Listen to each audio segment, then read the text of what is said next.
Today I'll be telling you guys how you guys can delete your Instagram accounts, and it's pretty simple. For this you need to click on your profile picture at the bottom right corner of your screen and then click on the three line at the top right. From over here you want to click on Account Center, and from inside Account Center you want to click on the option called Personal Detail. From inside Personal Detail, click on Account Ownership and Control.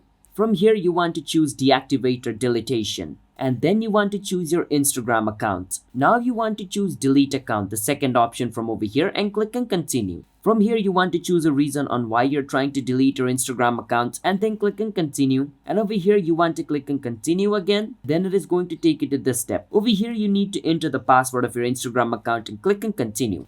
Once you do that, your Instagram account will be deleted after 30 days.